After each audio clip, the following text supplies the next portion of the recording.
معكم أميرة من مؤسسة روانجا المسؤولة عن التواصل مع أصحاب العمل.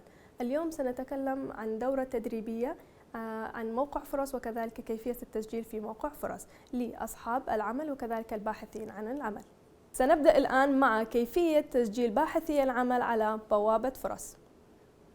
الخطوة الأولى، كما ترون يطلع لكم هذه الصفحات، تسجلون المعلومات كأي حساب ثاني تفتحون تسجلون منها المعلومات، هي البريد الإلكتروني، كلمة المرور، الاسم الشخص، الاسم الثاني، جنسية الشخص ذكر أم أنثى، الجنسية، تاريخ الميلاد، الرقم الهاتف، وآخر خطوة هي في هذه الصفحة كما يظهر آخر أدناه إدخال الرقم أو الرمز والنقر على سجل.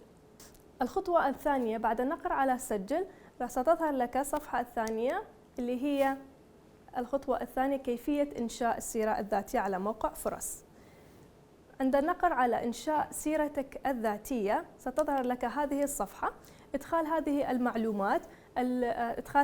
المعلومات وهي الوظائف المرغوبة، نوع الشركة التي ترغب في العمل بها، المنطقة التي ترغب في العمل بها أو المحافظة أيضا، النوع الوظيفة اللي كان عمل كامل أو عمل جزئي، كتابة الراتب في آخر وظيفة لك، وكذلك الراتب المتوقع من الوظيفة الجديدة. بعد ذلك المعلومات الشخصية، إدخال هذه المعلومات الشخصية كما هو مبين لكم في الصفحة، في هذه الصفحة. هذه المعلومات مهمة جدا، خاصة المعلومات الاتصالية. هذه المعلومات الاتصالية الرجاء كتاب الرقم الشخصي وكذلك البريد الإلكتروني، لأن من خلال الرقم الشخصي والبريد الإلكتروني لك سيتم الاتصال بك والتواصل معك من قبل الشركة أو المنظمة الموجودة على موقع فرص. فالرجاء حتى تظهر بشكل محترف ادخل رقمك الشخصي وكذلك البريد الإلكتروني التي يتكون من اسم الباحث عن العمل وكذلك اسم الأب. نأتي بعد ذلك عن الخطوة اللي هي إضافة الخبرة. بعد ذلك نأتي على هذه الخطوة التي تظهر لكم في هذه الصفحة، هي أن إضافة الخبرة، التعليم والمهارة وكذلك اللغات. عند النقر على أي من هذه، النقر على الخبرة أو النقر على التعليم أو النقر على المهارات أو النقر على اللغات، ستظهر لك هذه الصفحات، تتم إضافة هذه المعلومات أو الخبرة العمل الحالي وكذلك السابق أو الأقدم. فرجاء من هنا همين تنتبهون أنه تضيفون الشغلة القديمة بعدين الوظيفة الحالية حسب التواريخ، وكما تظهر لكم هنا همين عندكم التاريخ مكتوب متى بدأت الوظيفة ومتى انتهت التاريخ مع الشهر والسنة. تكتب أيضا المهم همين كتابة المسؤوليات في الوصف الوظيفي، ماذا كانت وظيفتك، ما هي مسؤولياتك، ما الأعمال التي كنت تعمل فيها في الوظيفة السابقة والوظيفة الحالية. بعد ذلك سنرى هنا تظهر لنا هذه الصفحة اللي هي التعليم، رجاء كتابة التعليم في اسم الجامعة أو المعهد، وكذلك إذا كنت خريج جامعة أو معهد أو ثانوية أو إعدادية، أو في حالة كان لديك شهادات أخرى اللي هي ماستر ودكتوراه، يتم كتابتها هنا.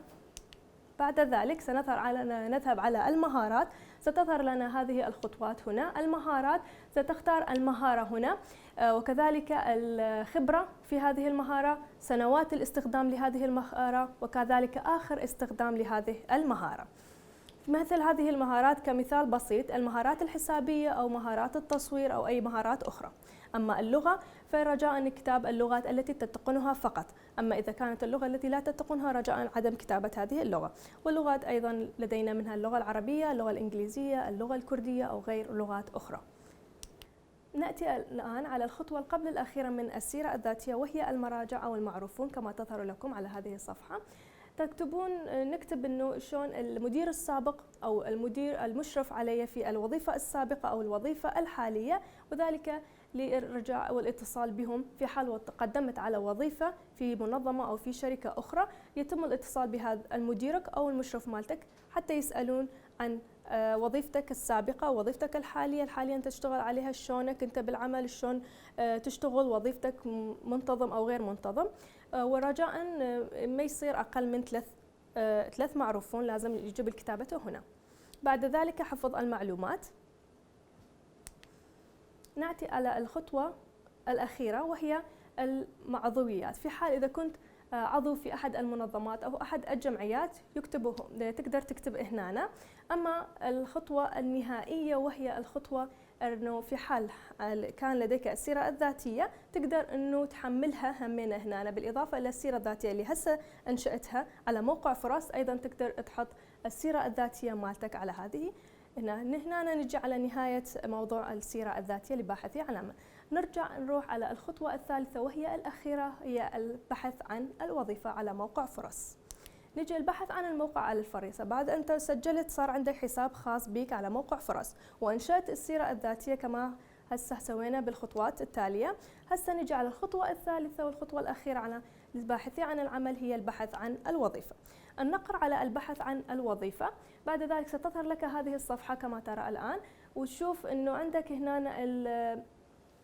عندك هنا مناطق العراق والمحافظات.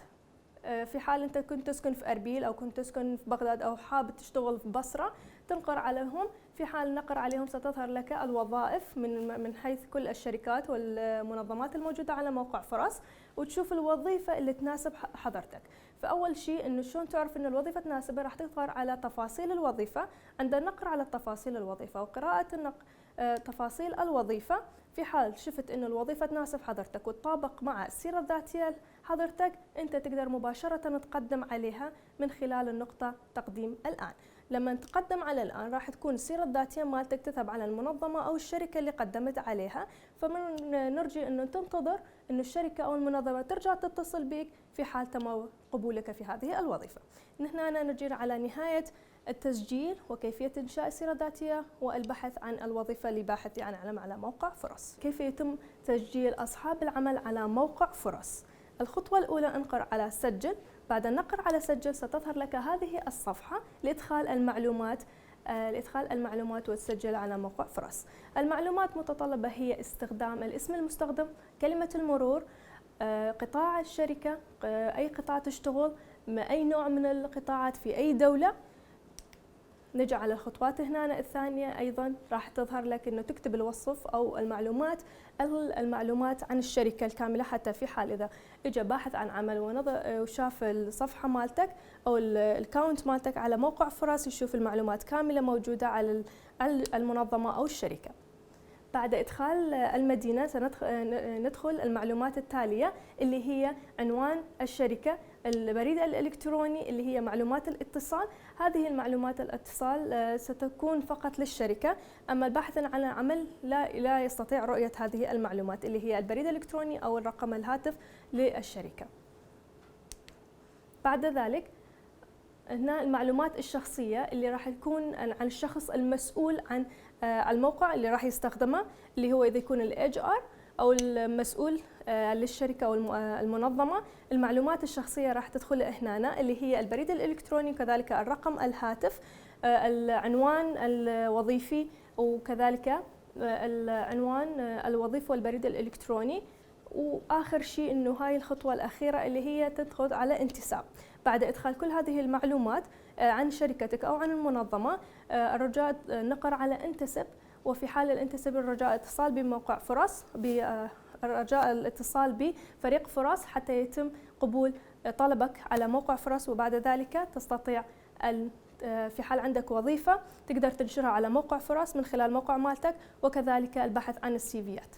شكرا لكم لمشاركتنا في معرض الأعمال الدولي روانغا فرص 2020 أونلاين. أشكركم، أتمنى أن تكونوا استفادتوا من هذه الدورة التدريبية.